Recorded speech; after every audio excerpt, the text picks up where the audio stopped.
Alright, let's look at the homework 9.2, problem number 10.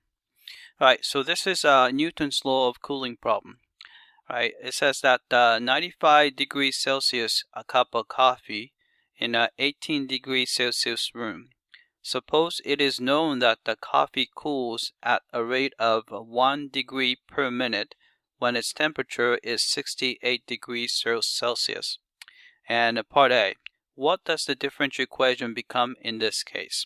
All right, so let's look at the Newton's law of cooling.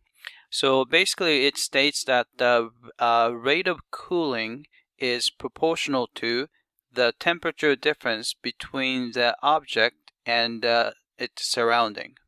Right, so in this case 95, right, so what's given is here 95 degrees.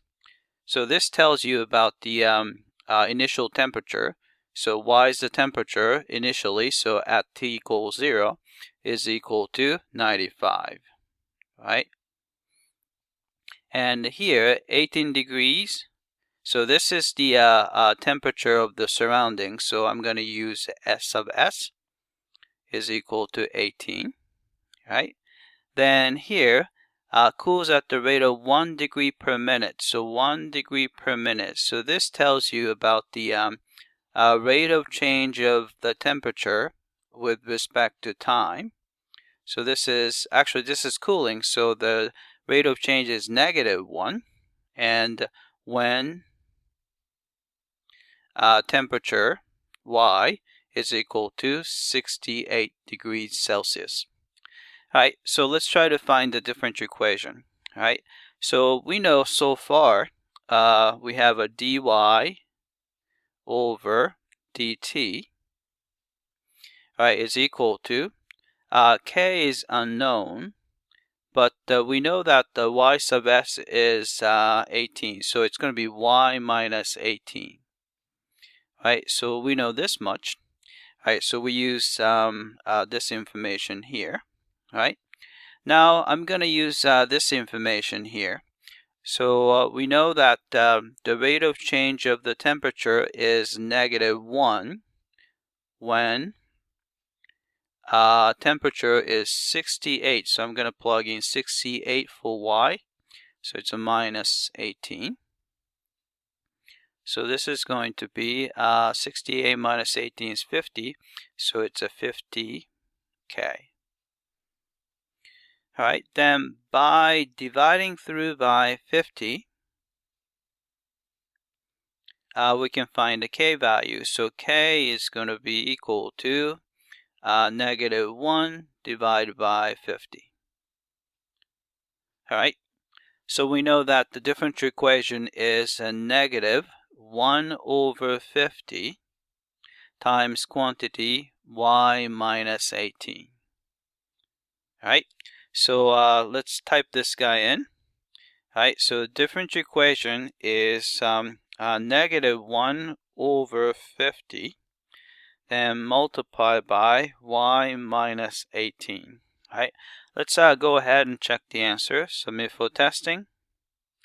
Alright, it came back and looks like we got part A correctly. Alright, let's do part B. Sketch a direction field, which is the same thing as slope field, and use it to sketch the solution curve for the initial value problem.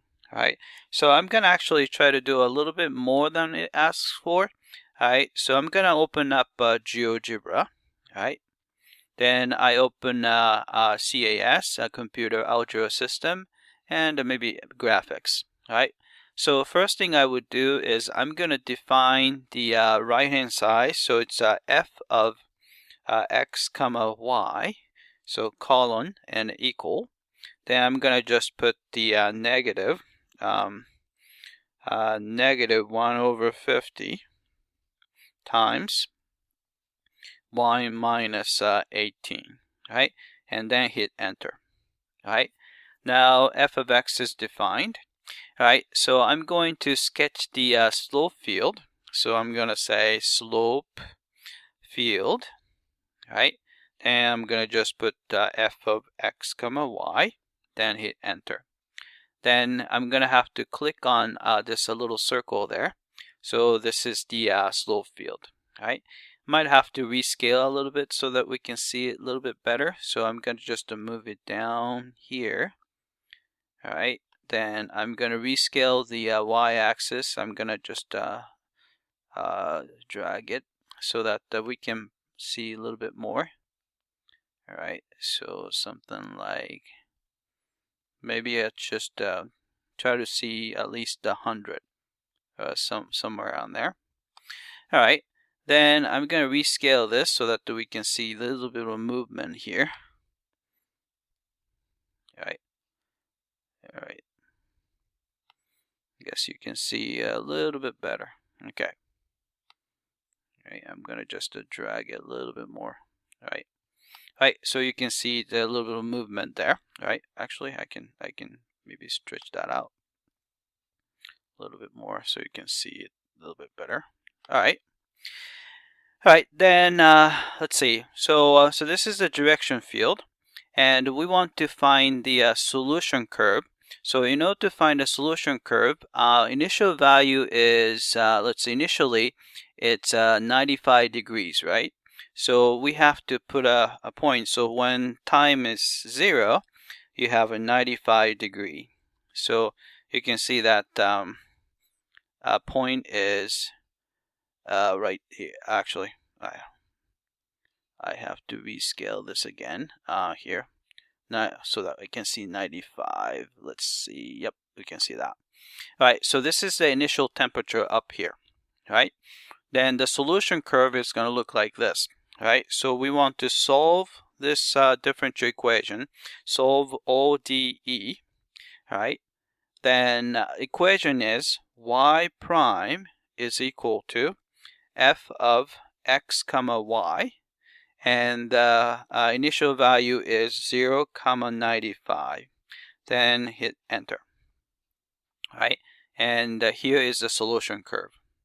All right, so this is the temperature function. Right, so you start out with 95 degrees, and of course you are in a room which is 18 degrees. So the temperature of the coffee gradually comes down and stabilizes around room temperature, which makes sense, right?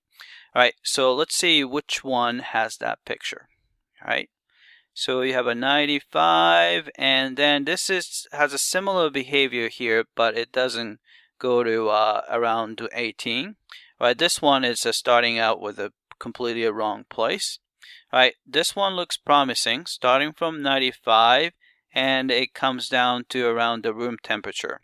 All right, this one starting out with a wrong temperature. All right, so we know that here part B, third picture is the correct picture. All right, so let's submit for testing. All right, it came back, and looks like we got the picture correctly. All right, it says what is the limiting value of the temperature. All right, so if you want to find the limiting value, all right, so we want to see what happens to the temperature y of t as t approaches infinity. So limiting temperature, we're talking about taking a limit of the temperature function as t approaches infinity. Right? You can see that this is going to be, right, if you look at the picture, as t approaches infinity, the temperature is getting closer to 18. It's actually kind of hard to see 18, so I'm going to just say y equals 18, and see if we can see that.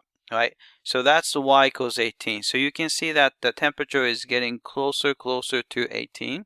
So the limiting temperature is going to be 18. Right, so let's type it in. All right, so this is 18. All right, so let's check the answer. All right, it came back, and we got the limiting temperature correctly. All right, part C. Use Euler's method with step size h equals 2 minutes to estimate the temperature of coffee after 10 minutes. All right, so let's do that. So I'm going to use GeoGebra in this case. All right, so we have that. So in order to do the Euler's method, easiest way would be open up a spreadsheet, right?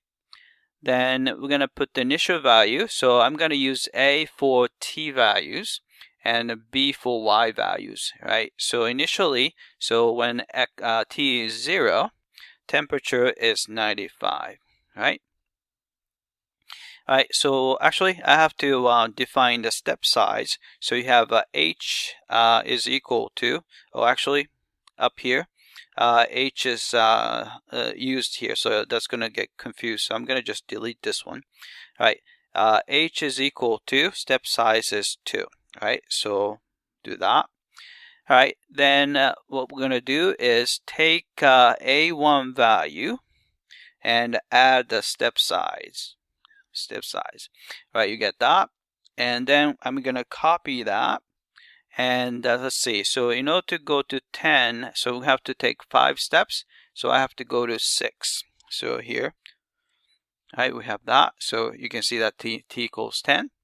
All right, so for this one, we're going to do, all right, take B1, which is the initial temperature. You add F of A1 comma B1 times H, then hit enter.